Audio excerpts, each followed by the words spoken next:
তো বন্ধুসকল আপোনালোকক যেটো জলকীয়া খেতি দেখাই আছো এটো খেতিত কাৰ্ব গ্ৰীণ আৰু ষ্টোপ্লেজাৰ 95 য'ত নেকি পোৱা যায় হিমুক এসিড 98% আৰু ফলভিক এসিড থাকে 2%।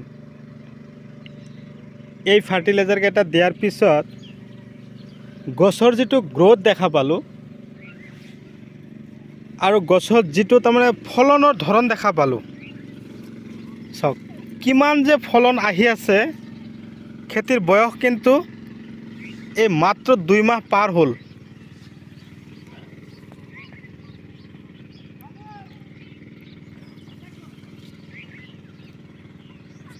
ইয়াত অলৰেডি ধৰক 3 কঠা মাটিত জলকীয়া খেতি কৰা হৈছে। চলি 8110 সিনজিন্দা কোম্পানী। এই জলকীয়াটো গছত এনেকুৱাই লাগন দিয়ে মই কি কম আৰু। 1 বিঘা মাটি যদি আপোনালোকে এটো খেতিত যি পদ্ধতি মতে খেতি কৰা হৈছে, যেটো পন্থা অৱলম্বন কৰা হৈছে, 1 বিঘা মাটিৰ পৰা আমাৰ খাৰুপেটিয়াৰ কৃষকে 8 পৰা 10 কুইণ্টেল জলকীয়া সপ্তাহ মুৰে মুৰে উঠাই বজাৰলৈ বিকে। সেই কাৰণে মই আপোনালোকক কলো আপোনালোকেও আশা কৰো এই ধৰণৰে খেতি কৰিব, এই পদ্ধতি মতে কৰিব। আপোনালোকেও সেম আমাৰ খাৰুপেটিয়াৰ কৃষকসকলৰ দৰে সফলতা অৰ্জন কৰিব। খেতি যেতিয়া লগোৱা হৈছিল ভবাই নাছিলো যে ইমান ধুনীয়া খেতি হ'ব, ইমান ধুনীয়া লাগন দিব আৰু ইমান ধুনীয়া গছৰ গ্ৰোথ হ'ব। কাৰ্ব গ্ৰীণ আৰু ষ্টোপ্লেজাৰ 95 মনত ৰাখিব, য'ত নেকি পোৱা যায় হিমুক এসিড 98%, ফলভিক এসিড 2%।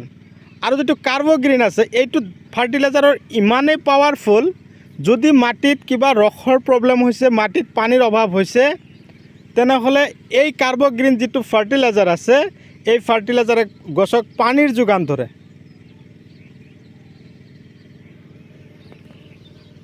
তাত নেকি আছে নাইট্ৰোজেন, ফসফৰাছ, ক্যালসিয়াম কাৰ্ব গ্ৰীণত।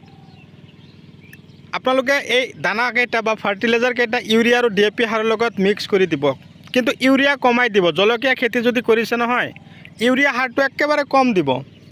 কেৱল পাৰিলে আপোনালোকে ডিএপি ফাৰ্টিলাইজাৰ এইবিলাক অকমান বেছিকৈ খটাব। চাব আপোনালোকৰ খেতিত ফলন কেনেকুৱা হয়। আৰু বহুতে কমেন্ট কৰি থাকে, দাদা জলকীয়া খেতি কৰিছো নহয়, জলকীয়াৰ গছবিলাক মৰি আছে। প্ৰব্লেম এটাই, নাইট্ৰোজেনৰ পৰিমাণটো বেছি দিছে। গোবৰ সাৰটো অকমান বেছি খটাওক, নাইট্ৰোজেন পৰিমাণ কমাই দিয়ক। তো বন্ধুসকল আপোনালোকে যদি মোৰ চেনেলৰ নতুন ভিউয়াৰ্স হিচাপে আছে তেনেহ'লে মোৰ চেনেলটো সাবস্ক্ৰাইব কৰি দিব আৰু কাষত থকা বেল ঘণ্টিটো লাহেকৈ বজাই দিব। এটা কথা হ'ল, এই জলকীয়াৰ খেতিৰ পাতবিলাক যে মই আপোনালোকক দেখুৱাই আছো, চাওক এটা গছৰ পাত কুচ খোৱা নাই, হালধীয়া হোৱা নাই। এটা মেডিচিন কি কি দিয়া হৈছে।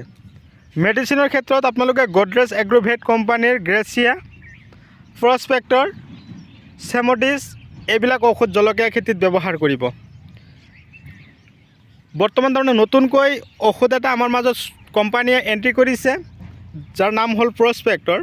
ইমানেই ভাল, গছৰ জলকীয়া গছৰে হওক, যিকোনো লতাজাতীয় উদ্ভিদেই হওক, গছৰ পাতবিলাক যদি কুচ খাই যায় মজুংগা মাৰি দিয়ে, প্ৰস্পেক্টৰ স্প্ৰে কৰাৰ পিছতে আপোনালোকে 2 দিনৰ ভিতৰতে ৰিজাল্ট পাব। খেতিৰ ধৰণটো চাই কেনে পাইছে কমেণ্ট কৰিব। যিমান পাৰে মোৰ ভিডিঅ'টো শ্বেয়াৰ কৰিব, আপোনালোকে চোৱাৰ লগতো বেলেগকো চোৱাৰ সুবিধা কৰি দিব।